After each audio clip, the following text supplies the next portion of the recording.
How would you like a 15% discount to my daily email, the stack of stuff, the show notes, discounts to the conference, all of that? All you need to do is text the word show to 33777. You'll get the annual subscription with a 15% discount to my daily email. You'll get the stack of stuff, the links to the show notes, discounts to the conference, and so much more. All you have to do is text the word show, SHOW, to 33777. Text show to 33777.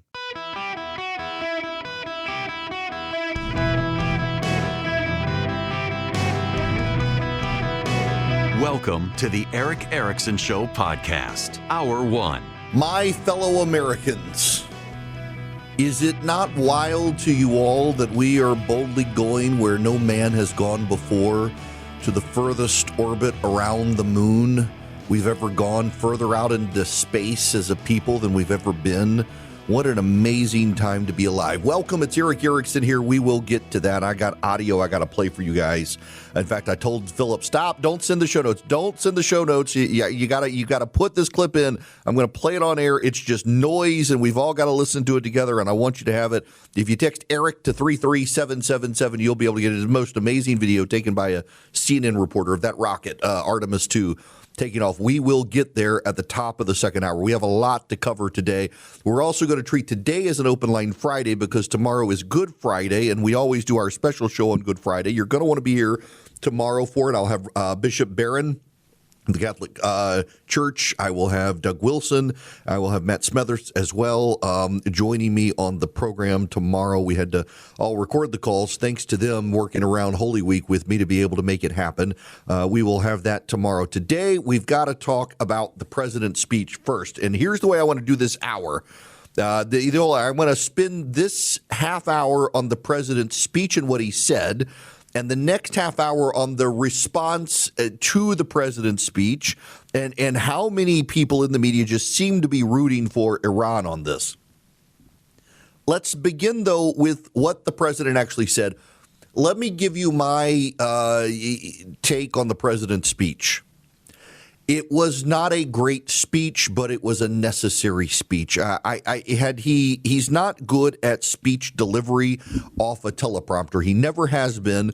That's not a slight of the president. Some people are great with teleprompters. Some people aren't. The president is far better free-forming it, but when a speech like this, you got to exercise discipline, and the discipline requires the teleprompter, and so he couldn't wing it as much as he otherwise would have. It would have been a better speech as the president had the discipline to do a free-form speech for 15, 20 minutes, maybe with some basics. What I really appreciated about the president's speech is he broke down the length of time. We were in World War I and World War II and the Korean War and the Vietnam War and the Gulf War and the Iraq and Afghanistan wars, and then said we've been here for 35 days and we're almost done. That was a powerful line at the end to put it all in perspective. I'm glad he thought to do that and his team around him. But he essentially revealed the game plan of where we're headed. I will tell you, the markets this morning, as things got started out there, weren't super happy with how he had structured his speech and the things he said. Though the Dow has begun to recover, it had been down pretty dramatically. It's now only down about 195 points. S&P 500 down only 19 points now. Oil has gone up, although not as high as people have kept projecting. Here's the thing people are missing, though. This is very important. Do you know natural gas has bottomed out? Natural gas is ridiculously cheap in this country right now, and so much power in this country comes from natural gas, and it's collapsed. The price of natural gas has collapsed. Now, as for the president's speech, I'm just going to play you clips. I want to be able to have you hear the president in his own words. I think that's important. His Iran deal would have led to a colossal arsenal of massive nuclear weapons for Iran, and they would have had them years ago, and they would have used them. It would have been a different world. There would have been no Middle East and no Israel right now, in my opinion, the opinion of a lot of great experts, had I not terminated that terrible deal. I was so honored to do it. I was so proud to do it. It was so bad right from the beginning. Essentially, I did what no other president was willing to do. They made mistakes, and I am correcting them. My first preference was always the path of diplomacy, yet the regime continued their relentless quest for nuclear weapons and rejected every attempt at an agreement. For this reason, in June, I ordered a strike on Iran's key nuclear facilities, an Operation Midnight Hammer. Nobody's ever seen anything like it. Those beautiful B-2 bombers performed magnificently.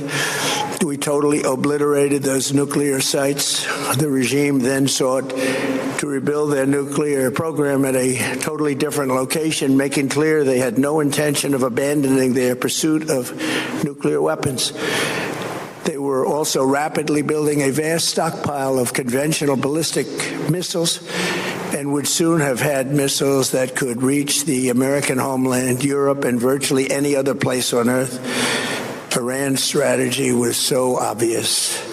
They wanted to produce as many missiles as possible, and they did, with the longest range possible, and they had some weapons that nobody believed they had. We just learned that out. We took them out. We took them all out so that no one would really dare stop them. And their race for a nuclear bomb, a nuclear weapon like nobody's ever seen before.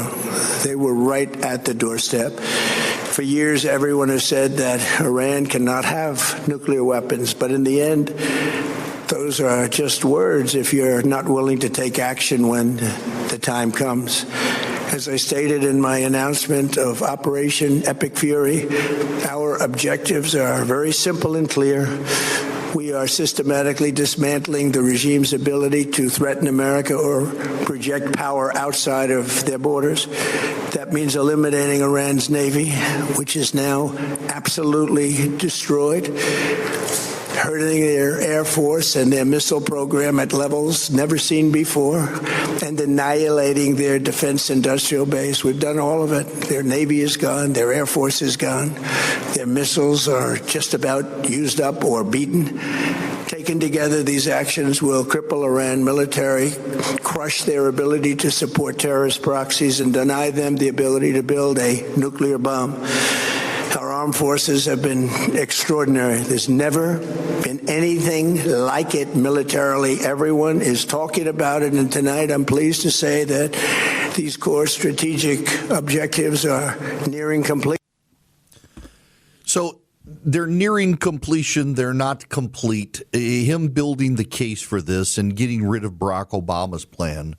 One of the smarter pieces of commentary I have seen online lately has been about the Iranian missile program. I forget the accounts, but it has been widely circulated. Now, let me explain this one to you. North Korea could get nuclear weapons because North Korea had built up such a massive arsenal of rockets and missiles and was so close to Seoul, South Korea, that had we tried to stop North Korea from getting a nuclear weapon, they could have rained hell down on South Korea and done massive amounts of damage with great loss of life to South Korea by building up first not a nuclear weapons program, but a conventional weapons program that was so significant. We would have not been able to launch counter defenses and counterstrikes enough to not wipe out portions of South Korea had they launched all these missiles in an effort to build their nuclear weapons. Iran was on the verge of doing the same thing. Iran had taken the North Korean strategy, pause the nuclear weapons development, and build such a massive arsenal of missiles that should we try to stop them from getting nuclear weapons, they could destroy Israel with conventional weapons and probably Riyadh and Dubai and Abu Dhabi along the way and completely destroy access to the Strait of Hormuz. They would have been able to do it. They were on the verge of a missile capability that would have allowed them to overwhelm all of our defensive forces. I forget who it was from the Pentagon the other day who noted that Iran was on the verge of having a missile complex supply that was greater than all of the Iron Dome and Patriot missile batteries on the planet. They would have been able to fire so many missiles that had we launched every Patriot missile and Iron Dome missile on the planet, they would have had more than those and been able to overwhelm them and cause massive loss of life. They were on the verge of crossing the Rubicon where we would not have been able to stop them. And that is why we did what we did. A lot of the people who say Iran shouldn't have nuclear weapons seem to privately be okay with Iran having nuclear weapons. It would be fundamentally disruptive to the entire world for Iran to get nuclear weapons. They are a nation that fundamentally believes, as I believe a man came out of a grave 2,000 years ago, Iran believes if it wipes out Israel, it will bring back the Mahdi and the apocalypse, which is what Iran wants. It is part of the missional foundational goal of Iran to cause the apocalypse, to bring back the Mahdi, and to do it, they've got to destroy Israel. They've been plotting for almost 80 years to do that. Or no, however many years, 49 years, 45 years. This regime in Iran has been plotting since it took hold in 1979 to wipe out Iran, to bring about, or wipe out Israel, to bring about the apocalypse. It's baked into the planning for the regime. And Western secular elites just can't fathom that. Western secular elites can't understand that that's a legitimate goal of the nation of Iran. They don't recognize it. They don't believe us when we point it out because they don't believe anything. They have no faith convictions, and they don't understand people who do. And Iran has a faith conviction. It's insane, but they've got it. And the president understood that. Here's a little more from the president. Many Americans have been concerned to see the recent rise in gasoline prices here at home. This short-term increase has been entirely the result of the Iranian regime launching deranged terror attacks against commercial oil tankers in neighboring countries that have nothing to do with the conflict. This is yet more proof that Iran can never be trusted with nuclear weapons. They will use them, and they will use them quickly. It would lead to decades of extortion, economic pain, and instability worse than we can ever imagine. The United States has never been better prepared economically to confront this threat. You all know that. He's not wrong making that point about their massive missile capability. One more. Yet if during this period of time no deal is made, we have our eyes on key targets. If there is no deal, we are going to hit each and every one of their electric generating plants very hard and probably simultaneously. We have not hit their oil, even though that's the easiest target of all, because it would not give them even a small chance of survival or rebuilding. But we could hit it, and it would be gone, and there's not a thing they could do about it. They have no anti-aircraft equipment. Their radar is 100% annihilated. We are unstoppable as a military force. The nuclear sites that we obliterated with the B-2 bombers have been hit so hard that it would take months to get near the nuclear dust, and we have it under intense satellite surveillance and control. If we see them make a move, even a move for it, we'll hit them with missiles very hard again. We have all the cards. They have none. It's very important that we keep this conflict in perspective. He's right. You know, there is a prevailing sentiment. John Brennan on MS Now and others have said, well, Iran's just waiting. Iran's waiting. They know we're about to be out of Patriot missiles and the Iron Dome is almost out of missiles. They're waiting, and then they're going to unleash hell. That literally, this is the thought process in the left-wing media echo chamber among the intellectual elite, is that Iran has been willing to go through multiple regime changes in the last 35 days, destroy about half to two-thirds of their missile strike capabilities, lose their Navy and lose their Air Force because they're just waiting. They're waiting for the Patriot missiles to run out. And then where they're going to show us they've already won. They're coming over. It is amazing the disinformation campaign embraced by talking heads in the American press who genuinely want Iran to win. Last night, the president began to push back on that nonsense. I'm glad he did. It was a necessary speech. And also, I kind of do think that he needs to do another one and just kind of freeform the second one. Hello, welcome. It is Eric Erickson here. The phone number, 877-973-7425. You can be on the program. This will not come as a surprise to any of you who have long been listeners to this program or followed me on social media. I've told you Pam Bondi's days and Tulsi Gabbard's days in the administration were numbered. Pam Bondi has not been a strong attorney general for the president, and the president has now sent word to Pam Bondi to begin winding down her time. Her time is coming to an end. Multiple press outlets are confirming this. I have been able to confirm it myself that Pam Bondi not going to be around much longer. The president is also now looking at Tulsi Gabbard. He's still upset about her handling of the Joe Kent matter. The president did want Tulsi Gabbard to get rid of Joe Kent when it was presumed he was leaking information, and she protected him and then was able to structure his departure the way it happened and to come after the president, his team, and the Iran operation. The president's not happy with either one of them. If you've listened to this program, I've told you these things were going to happen, and many, many people who claimed to be in the know and plugged in were insisting I was wrong and insisting I didn't know what I was talking about and I had no sources, et cetera, et cetera, et cetera. So you all are ahead of the game. It will come as no surprise to my listeners that all of these things have transpired over the last 24 hours. Pam Bondi's days have been numbered for quite a while, and her continued botching of the Epstein files and making matters worse for the president has not helped, and he was not impressed, I can tell you, by her. The Dow is at 50,000. He was as embarrassed for her as the rest of us were when she did that nonsense. Again, I don't tell you the talking points, and I'm not giving you the line of the day. I'm telling you the truth and what's actually happening, and I happen to be connected enough to be able to keep you ahead of the game.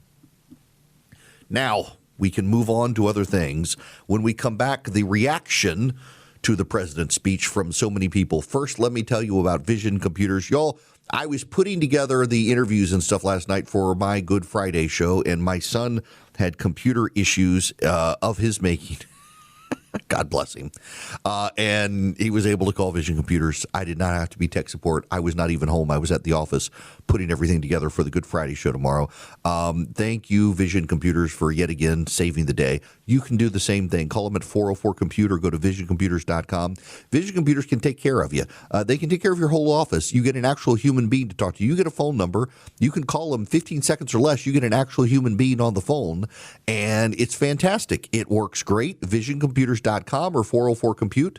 Visioncomputers.com or 404-COMPUTE. You let Vision Computers build computers for you. Their tech support comes with the computers. So if you're getting a kid a computer, going off to college, get Vision Computers tech support with them and follow them to college. We've got it. My kid's taking his gaming PC to college after next year, and we'll keep the Vision Computer support going. 404-COMPUTE or visioncomputers.com. If you've got a company, they can take over your managed IT service so you get real people, not AI chatbots, and your employees stay productive. Call them at 404-COMPUTE. Anybody nationwide, Alaska to Florida, 404-COMPUTE or visioncomputers.com.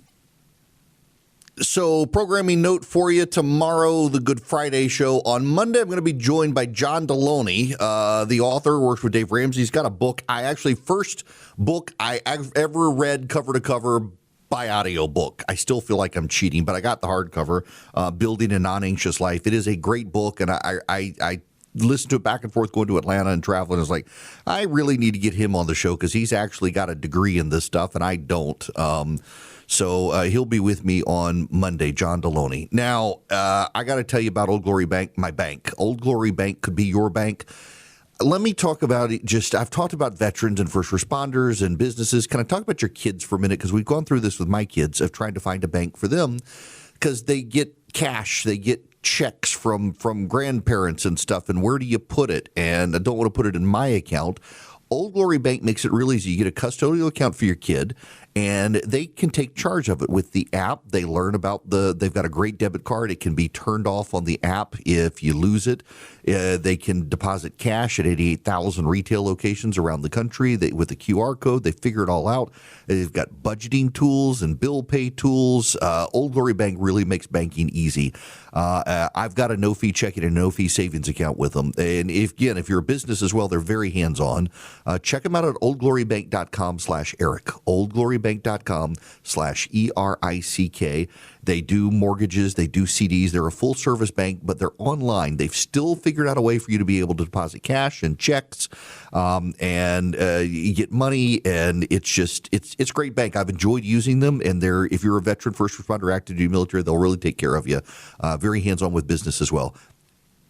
oldglorybank.com/Eric, oldglorybank.com/ERICK. Member FDIC, equal housing lender. Terms and conditions apply. Let's get to the reaction, shall we, of the president and his speech last night. I want to play for you first a clip from CNN. I have mentioned to you now a couple of times that you guys and I are as much experts on Iran now as the talking heads are on television and in the media, in large part because the Iranians that those people talk to are all dead and the new people are not talking outside the country. So there is no way for the people on TV who are talking to you about what the Iranians think to actually know what the Iranians think, because they only know the thinking of the dead guys. You understand that point? You need to understand that point, because I'm going to play you this clip from CNN and one of their pundits. All right, thank you, John. Joining me now, CNN national security analyst Beth Sander. Thank you so much, Beth, for being here. Let's go to look at this timeline with the war. There was a sense that President Trump, in his speech to the nation, may announce an end to the war or a quick wrap-up to the war. What did you take away from his speech to the American public? Did we get that? What exactly did we get that's different from what we've been hearing over this past month?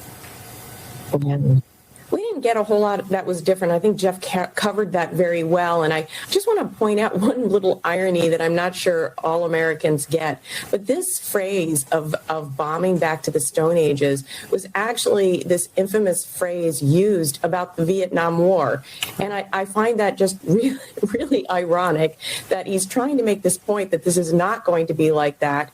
And yet he is repeating a lot of the assumptions and the bad assumptions that were used all around the Vietnam War, and he's not really getting where the Iranians are at. This whole point about really emphasizing the escalation rather than the negotiation, I think one of the reasons for that is that there are reports that the intelligence community in the past few days have been saying that this Iranian government is not willing to negotiate right now, and that they think they're winning. They're not willing to negotiate, and they think they're winning. How does Beth Sander know that? By the way, she lost her security clearance on Donald Trump's orders. She took over the presidential day briefing. She was a CIA official and the director of intelligence for mission integration, pushed out by Trump. As I understand it, she held leadership positions, Russian and European affairs, was a director of career analyst program. She assumed leadership to the president's daily brief on April 2017, had been vice chair of the National Intelligence Council, and now she's at CNN, and her security clearances were revoked by Donald Trump on August 19th, 2025. She served under Obama. She served under Trump. God bless her for her service. Now it looks like she was in office 2017 to 2019 doing the presidential daily briefing. But now she's out there as an analyst. She's being critical of Trump. And how does she know that the Iranians think they're winning? I want to ask that question, because how would she know? The New York Times report the other day says the Iranians are no longer talking to people outside the regime. They're not using phones anymore. They're having conversations, if they can, in person, but they've typically now spread out. The regime is so divided. So where does Beth Sander, the CNN national security analyst, get the idea that the Iranians believe they're winning? I can tell you my theory is that she's getting it from the echo chamber of the analyst and the expert class who have said these things without actually being able to talk to the present leadership of Iran. That's the way this works, you understand. It's like everybody using the word decimated right now. It's a couple of people have used it. Other people heard them use it. Instead of saying destroy, they didn't want to say destroyed, so they said decimated, and they're using it wrong. But everybody's now using decimated because they don't want to say destroyed because we haven't destroyed the Iranians. Oh, this guy said decimated, so now I'm going to say decimated. The next guy's like, oh, those two guys said decimated. I'm going to say decimated. They don't actually have a circle of jerks getting together on social media or elsewhere saying, these are the talking points of the day, we're going to say decimated. No, they hear each other say it, and so they start saying it like this. The talking heads on television have heard each other say, well, the Iranians think they're winning. Oh, that sounds smart. I'm going to say it too. They're not talking to the Iranians. There's no way for them to know that the Iranians think they're winning. Only these people could look at the situation in Iran where all these guys are living in caves now and say, oh, they're winning. We've blown them back to the Stone Age, right where they sleep comfortably in the caves at night. And then this is the left-wing guy from the Midas Touch. Remember, that's where the CBS News reporter decided to go. He wanted independence, so he went to a left-wing site, the Midas Touch. This guy was on CNN last night. Listen to this. If the goal of the war is to stop Iran from developing nukes, then we have no way to actually verify if they have enriched uranium. If the goal of the war is to defang their ability to fund proxies in the Middle East, they are now more rich because they're tolling people through the Strait of Hormuz, and that is making them a lot of money. We've created an environment where Iran is gaining money due to the sanctions lifted on oil. Iran is gaining money because they're going to start tolling ships. And on top of that, this administration is not just changing objectives every single day, they're lowering the threshold for what victory is considered. Now, you got that. He says they're tolling ships through the Strait of Hormuz. Iran has long tolled ships through the Strait of Hormuz. They're actually not tolling ships through the Strait of Hormuz right now where they're getting paid money. They're actually not doing that right now. But that has been the talking point. And so this guy is parroting the left-wing talking point. How often these people just regurgitate what other people say, it becomes the talking point, and it becomes the thing people believe. By the way, if Iran is tolling the Strait of Hormuz, that means the Strait of Hormuz is open, and this guy thinks the Strait of Hormuz is closed. Funny how that logic works. They just continue to parrot stuff. But then, and I want to say this, I don't mean to pick on Peter Doocy here, but I need to play this clip from Peter. Pentagon is running out of stuff to bomb, according to Matt Whitaker, the ambassador to NATO. We are going to hear President Trump talk about that in the cross hall of the White House mansion. That is not a place that he normally comes to us from. And he's going to reassure the American people that epic fury can wind down in the next 2 to 3 weeks. Maybe he's going to have to send American troops in to round up some leftover uranium. Maybe he is not. But whatever they do, it should just take another 2 to 3 weeks. He is also going to talk about how he thinks the War Department has overperformed taking out Iran's missiles and their Navy and their proxy terror groups and also all of these components to build nukes. We also expect to hear a lot of complaints from the commander-in-chief about NATO not pulling their weight. He's telling various people who call his cell phone that he wants to pull the United States out of NATO. He does need an act of Congress or 2/3 of the Senate to do that, but it is possible he will try to do it with an executive order at some point and just let it wind through the courts for a couple months. So I don't want to pick on Peter Doocy really here because most of what he said was right. But that last part, the NATO stuff, that wasn't actually from White House sources. That was from people who supposedly talked to the White House. Dasha Burns at Politico also brought that up and cited Steve Bannon as a source. And multiple other people also told us what was going to be in the speech, and the stuff they said was not in the speech. Politico got it wronger than anybody, I think. About the only two that got it right was Peter Doocy. Everything he said about the president's speech, other than the NATO stuff, which he admitted it was people who talked to the president on the cell phone, so it was outside sources. And then Mary Margaret Olohan at the Daily Wire nailed what the president was going to say. The National Press Corps, led by Politico, but also ABC News, CNN, and elsewhere, completely got wrong their predictions of what was going to be in the president's speech because they talked to people on the outside who claimed to be connected to the people on the inside, and the people on the outside got it all wrong. The people on the outside, this is the weird thing. So let me, and this is not really a pat on my back sort of thing, but I have told you guys for several weeks about the Tulsi Gabbard stuff and the Pam Bondi stuff that I knew was coming. And yet people on the outside who are in their orbit have denied it. And much of the press has denied that these things were coming. And I've known they were coming, and I don't keep stuff from you to the best of my ability. I don't want to keep secrets from you. But the people in Washington who pretend to be plugged in, they go to the media and, oh, these are people who used to work for Donald Trump, supposedly have good relationships with Donald Trump, the Steve Bannons of the world and like, and they say things, they're presumed to be connected, and they got it all wrong. And as a result, the Politico and other news outlets in D.C. fell flat on their face when they were reporting what the president's team was saying. It's in the same way that so many of the people talking about the Iran position, they're talking to people who talk to people who do not actually talk to the Iranian regime, because the people they knew, the point of context they had, they're all dead. They don't actually know this stuff, and they're cast in the role as expert, and they want to sound expert, and God forbid you as an expert say, I don't know. What is your value if you don't know? So you make stuff up, and you play the odds, and you assume you're getting it right. That's what's happening with so much of the commentary, and so much of it is relentlessly negative too. You've got the economists claiming that China is on top now. Last week, they claimed that Iran was on top. You've got so many of the talking heads of the media claiming Iran is winning the war. Iran is somehow getting richer. You heard the guy on CNN claim that Iran is getting richer. That has become a left-wing talking point, that Iran is somehow getting wealthy from this war. Really, that is their talking point, that Iran is benefiting from us bombing them back to the Stone Age. And ultimately, at the end of the day, what it is these people really abhor the idea of Donald Trump winning something. They don't want Donald Trump to win. They can't afford for him to win, because if he wins, that could help the Republicans in the midterms.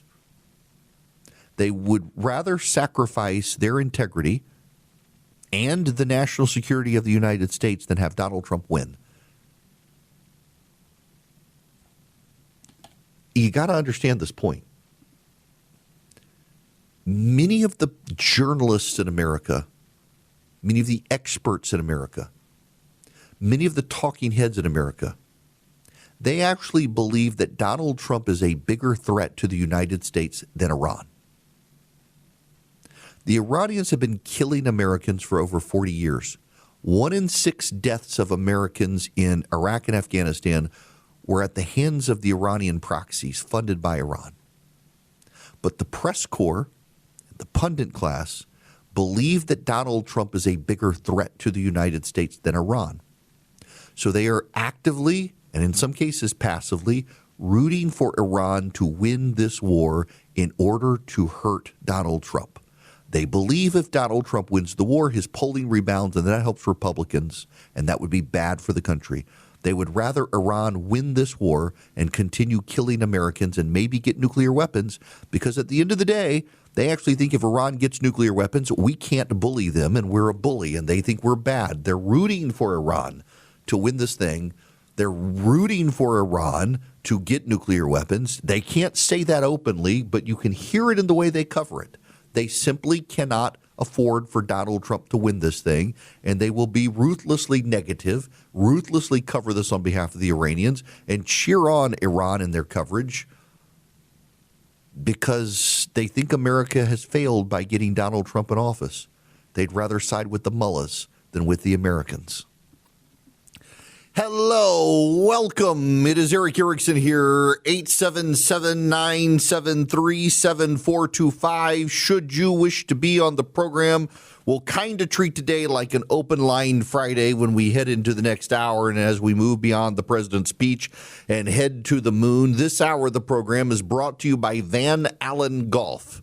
ALLEN. If you go to vanallengolf.com or check them out on Instagram at Van Allen Golf, you can see their fine putters. I have one, and it's delightful. 35. I told you my 35-foot putt. I really do like their equipment. If you text golf to 33777, you'll be able to get a link to Van Allen Golf and to the Golfers Journal as well, which I'm a big fan of. I don't get paid to promote. I just love the Golfers Journal. I love Van Allen Golf too. I'm glad to have them with me. They're dear friends of mine. Now, we got to move on to the moon. If you're on the phone, please be patient with me. This is a short segment here.